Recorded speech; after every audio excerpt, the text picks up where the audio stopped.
please switch them to silent, please. I'll make the following announcement with reference to webcasting. This Cabinet meeting is being filmed and the recording will be available on the Council's website. The images, sound recording may also be used for training purposes within the Council. Anybody speaking that does not wish to be filmed should make themselves known to the camera operator. And we'll start with introducing the Cabinet, and I'll start with my right. Councillor Elliott, please. Thank you very much. Mark Elliott. I am Cabinet Member for Resources. Thank you, Mark. Councillor Roper. Thank you. Paul Roper, Cabinet Member for Economic and Cultural Sustainable Development. Thank you, Paul. Councillor McCabe. I'm Councillor Matt McCabe, Built Environment and Sustainable Development, or Planning and Housing. Thank you. Councillor Wood. David Wood, Councillor for Mendip Ward, Deputy Leader and Cabinet Member for Council Priorities and Delivery. Thank you, Dave. Councillor Rigby. Amanda Rigby, Councillor for Bassett Ward, Cabinet Member for Highways. Thank you, Amanda. Councillor Ball. Councillor Turnbull, Cabinet Member for Neighbourhoods. Thank you, Chair. Councillor May. Thank you, Chair. I'm the local member for Pensford and Whitchurch Village, and I'm the Cabinet Member for Children and Young People. Thank you, Paul. Councillor Ball. Thank you. I'm Alison Bourne, Councillor for Widcombe and Lincoln Ward and Cabinet Member for Adult Services and Public Health. Thank you, Alison. Councillor Warren. Sarah Warren, Councillor for Bath Avon North Ward, Deputy Leader and Cabinet Lead for Climate Emergency and Sustainable Transport. Thank you, Sarah. Right, we'll move on to the emergency evacuation procedure, which we... please. If the continuous alarm sounds, you must evacuate the building and proceed to the assembly point. From this room, you follow the green running person signs to the exit, using either the marble staircase at the end of the building nearest to Bath Abbey or the main staircase. Please do not use the lifts. The assembly point for this building is in Orange Grove on the green outside Brown's Restaurant. Thank you, ma'am. Right, apologies for absence, there are none. Okay, declarations of interest. There are no declarations of interest from members. There are none from the floor. No. Okay, urgent business from the chair. There is none. So we move on to questions from the public and councillors. Registered questions and answers are printed and available in public gallery, and the questions and answers have been emailed back to the senders. There were 10 questions from councillors and 18 questions from members of the public. Do I have any councillors wishing to ask a supplementary question? Thanks very much. First of all, thank you for allowing this as an emergency question. And I think with RAC, as it is, understandable why it is an emergency. Thank you for the answer, Paul, and it's good to hear that no schools in Baines are affected. But my supplementary is that considering this is a problem that has, and other maintenance issues are a problem that has been flagged up for a number of years, and appreciating that that there are not many schools left in local authority control. Do we have any indication of what maintenance applications have gone in from schools in the Baines area, and what grants have been awarded by the DoD towards ongoing and identified maintenance? I appreciate that this means delving into central government incompetence in a way that we may well not have the figures for, but I'd appreciate if you do have any insight. Chair, thank you. I'll answer. And thank you for asking the supplementary question before the meeting so I could research it a bit. That was appreciated. Thank you, Councillor Moss. The simple fact is 96% of our schools are actually multi-academy trusts or voluntary aided Catholic schools. So at the moment, we've only, in terms of the council, we've got Turton Infants, Polton Junior, Newbridge and St Kenya.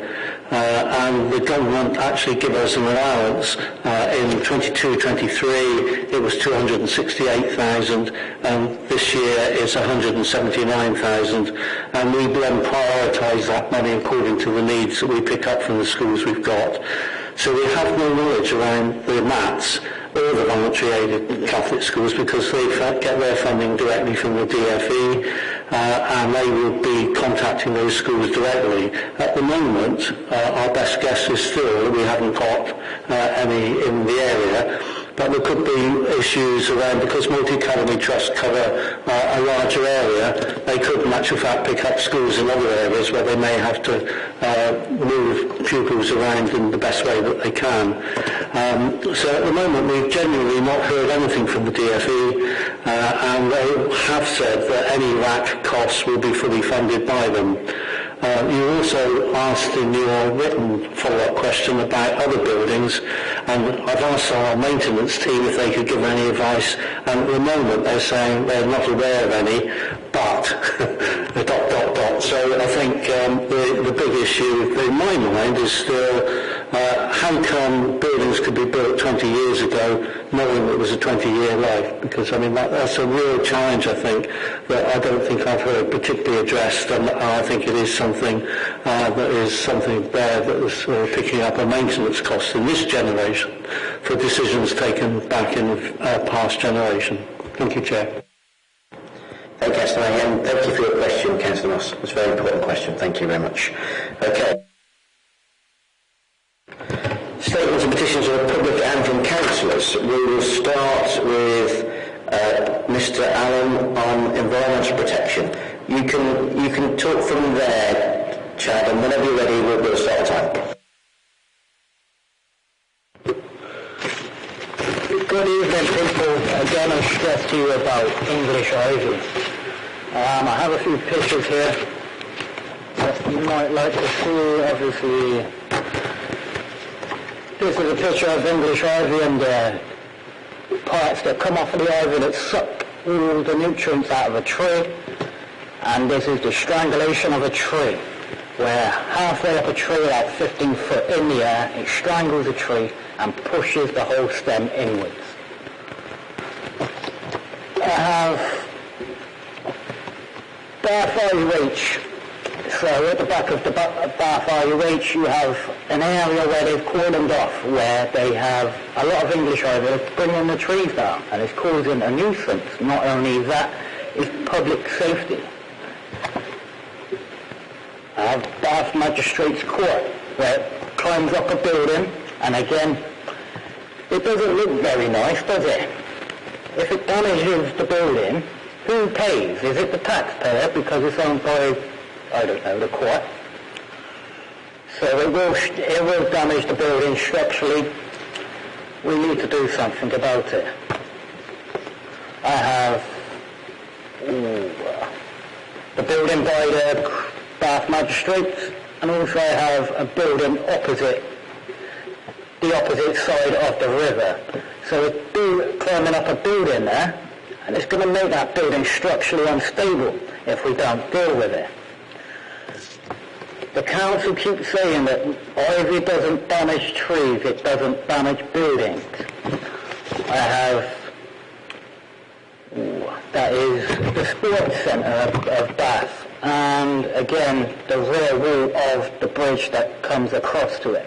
So it damages the building, it eats the mortar out, and it leaves it unstable. Who's going to have to pay for this? Is it the people? Or is it the council? Or are we just going to leave it and brush it under the carpet like everyone does with the council? There's a fresh picture there of,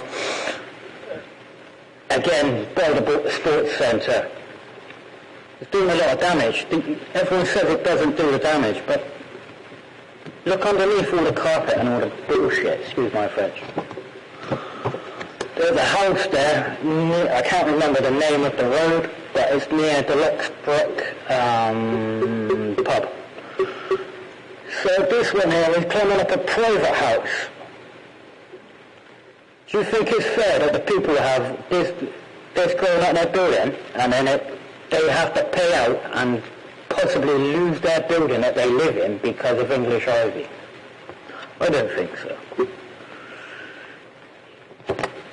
There's a building up Perrymead that grows on, I think it's... Mr. Allen, can you wrap up, please? Sorry, your time's up. I'm out of time, is it? Yeah, just sum up, please. Sorry.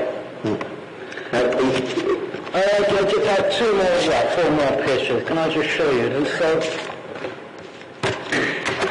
before and after, this is on Newbridge Hill in Bath. before and after. It eats all the mortar up. After it's better, and it's better. There's another one. Mr. Allen, just before and after. I've been generous, I've allowed you to sum up, but thank you very much for your statement. Thank you very much for your time. Thank you.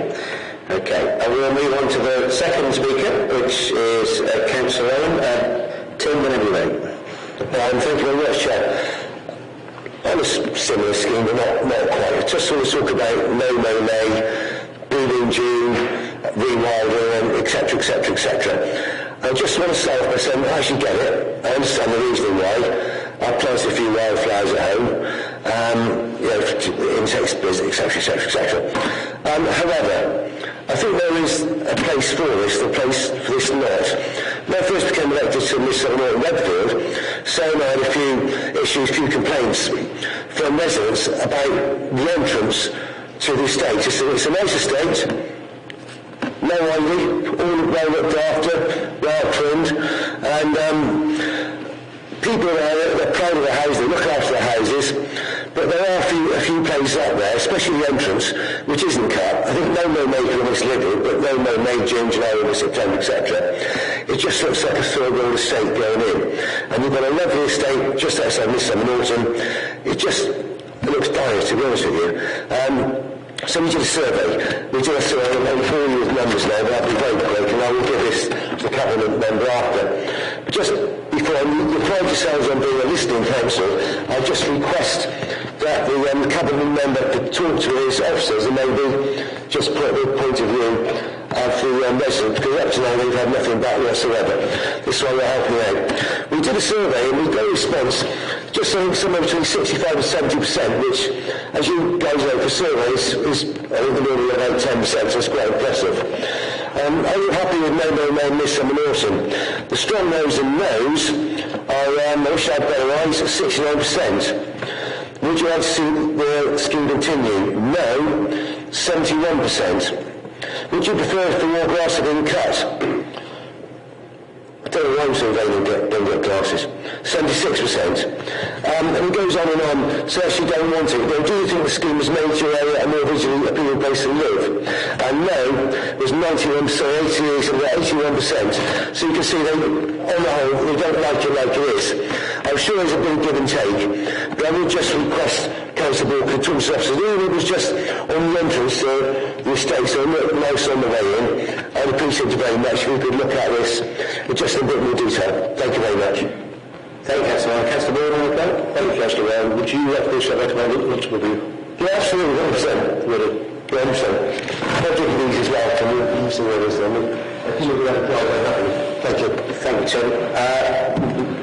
Councillor Gordon, Fiona, when you're ready. Good evening. This is an update to Councillor Warren's emergency statement about rural buses at the July Cabinet meeting. A month ago, I met the Wrexham Mayor to discuss the urgent use issue of public transport in Les and present him again with our rural bus proposal. He promised to look at it and to respond quickly, but so far he has refused to accept our plan and not to take an urgent action to solve the problem. This is despite having the authority, the funds, the permission from government ministers to use the £57 million BSIP money for regular buses. Meanwhile, the 672 Chew Valley has now stopped. The 94 only continues because Wiltshire Council is currently fully funding it. Residents in the Summer and Cann valleys are stranded and find that Westwick is not a reliable alternative. Currently, at least 40,000 people in Les are impacted along the lost or at-risk bus routes. We know Les residents living less than 20 minutes away forced to give up work in health and social care because they cannot get reliable public transport into Bath. As people return to education and work after the summer, this situation has become even more critical. Councillor Warren, our transport officers and I continue to talk to WECA staff, neighbouring authorities in Wiltshire and Somerset, and Les councillors of all parties and none. This is not a game of bus bingo, as he claims, but a serious attempt to try and influence, encourage, persuade the Wrexham Mayor to adopt our comprehensive plan to support threatened buses, to regularise Westwick, and to divert existing buses through abandoned communities, i.e. to provide the rural transport network our residents all need. With these initiatives, it appears that the Wrekin Mayor is bending to public pressure, as he acknowledged in his reply to Councillor Guy's letter that he has more work to do, although his response is not speedy. He is setting up a framework and independent assessment to agree how best to use limited funds to support the bus network now and in the future. His first action in Danes is to organise a meeting in Bishop Sutton on the 12th of September at 7 p.m, ironically unreachable by public transport and without inviting local councillors. His plan is to launch another round of big questions to assess demand and value for money. We will make the point that social inclusion and loss of independence should count, and reducing public rural transport to a cost per passenger journey compared to city services, with lower costs because of denser populations and shorter distances, completely misses the point when residents have no alternatives. In addition, regular services are likely to be much better value than random on-demand services, particularly at peak times. NES has already given £1 million to support non-commercial buses this year, more per head than the other local authorities. It would only cost around £2 million annually to fund the lost buses. So we should not spend £4 million on cosmetic branding or £8 million on free birthday bus promotions when entire communities have lost their last service. So, besides encouraging Kew residents to attend the meeting at Bishop Sutton, we want to encourage all NES residents to put up more public pressure on the Wrekin Mayor by launching a rural bus petition this month. This will be sent out across North East Somerset via all wards and parish councillors, bus activists and other community groups. It aims to be a cross-party initiative as all our residents affected. In the interest of fairness, I'll have to ask you to wrap up. Okay, last sentence. Regardless of who they vote for, which is the point that will not be lost in the Wrekin Mayor, I urge you to give you this year's support. Thank you very much. Councillor Warren, would you like to reply to that? I just thank Councillor Gawley for her excellent statement, and we'll continue to work closely on this. The public or participants who may wish to leave now, unless you want to stay for the papers. No, brilliant. Thank you very much, everybody. Thank you. Right, we'll move to the minutes of the previous meeting. Can I see a show of hands that is a true record, please? Yep, I will sign one now. Find a signature box. Is there a signature box? I think I'm missing the signature sheet on that. I'll sign them afterwards. Okay. Right, we'll move on to consideration of single member items. There are none. Consideration of matters referred to by policy development scrutiny bodies. There is none. Recent single member decisions taken are to be noted. And we will move on to item 12, which is the Youth Justice Plan for 23-24. Councillor May to move, please. Chair, thank you. First off, I would like to thank Sally Churchyard, the author of the report, for her dedication to BAMES and the Youth Justice Service for the last 18 years. She has maintained such a strong commitment to working effectively with partners that we can feel assured that this year's plan is sound. We are the lead partner under the Crime and Disorder Act aimed at preventing offending and re-offending of children aged 10 to 17. This report, if approved this evening, will be reported to Council for formal approval, and I'll do a longer speech then. Despite many worries by parents and children with the recent deaths, the area still has relatively low reported crime and small numbers of children in the formal youth justice system. Fear generally is rightly a concern, and we now have a violence reduction duty, so we work effectively with Violence Reduction Partnership to produce a strategic needs assessment plus a strategy to address serious violence. We added Appendix 4 to the report to cover that new duty. In the past, the annual plan has been relatively non-controversial, but the genuine community worries highlights the importance of various agencies working together effectively. I propose the plan, Chair. Thank you, Councillor. Councillor Bill, second, please. Yes, very pleased to set this report. I think it's very important this report is recognised for the amount of work it actually does and actually delivers. Any child in the youth justice system is one too many. And we're moving in the right direction of our North East Somerset with our partners in trying to keep children out of criminal justice service, and we're doing very well. But if there's one in there, we haven't done well enough. So I'm very encouraged by the report. I'm very encouraged what it's trying to achieve, and next year we're going to do better again. Thank you, Councillor Moore. I'll move to the debates. Anybody wishing to comment? Okay. Would you like to sum up, Councillor May, and move straight to the vote? I'll read out the speech again, Chair. The simple fact is, it's a really, really sound report. Good to hear it seconded by Councillor Ball, and it's something at full council that we'll be able to perhaps go into a bit more detail so the whole council feels that commitment. Thank you, Chair. Thank you. I'll move to the all in favour? That is unanimous. Move on to item 13, Treasury Management Monitoring Report to 30th of June 2023. Councillor Elliott, to move, please. Thank you, Chair. So, in line with the Chartered Institute of Public Finance and Accountancy, the CIPFA Code of Practice, this report sets out the Council's Treasury Management performance for the first quarter of the financial year. So it's a report about how the Council's financial investments are performing and our borrowing levels. Given the news headlines about the very, very difficult financial environment that all local authorities find themselves operating within at the moment, and the consequences of that for some of them, I guess that there might be a little more public interest in these financial reports over the coming months than is sometimes the case. I'm pleased to say that the report in front of us today sets out the very prudent and responsible approach that Baines Council takes to managing its investments and its borrowing. The Council's investments at 30th of June 2023 totalled 52.85 million. There are no high-risk or complicated investment vehicles, and I'm delighted that we're maintaining our 5 million investment in the environmental, social and governance funds. The average rate of interest earned over the period was 4.3%, and the average return has continued to increase during the first quarter as the Bank of England interest rate rises fed through to our investments, with the rate of investment returns always lagging a little behind the base rate increases. Bank of England's interest rate action continues to be robust in line with their remit for tackling inflation. Base rate has increased from 4.25 to 5% during the first quarter, and this trend has continued with rates now at 5.25%, following a further increase in August.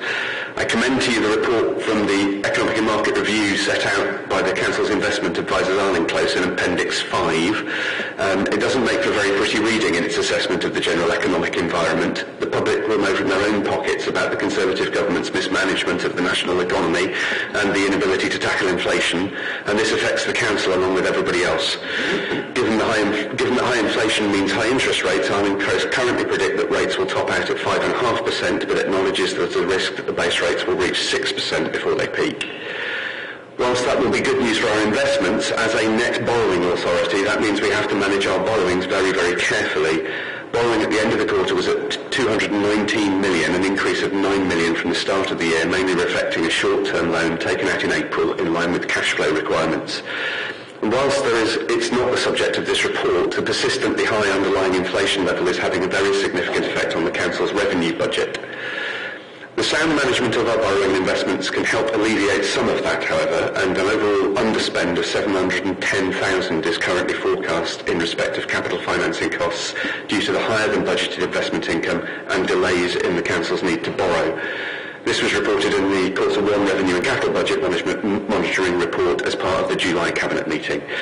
The report includes figures showing performance against all the indicators set out in the Treasury Management Strategy and confirms that these are all within approved limits.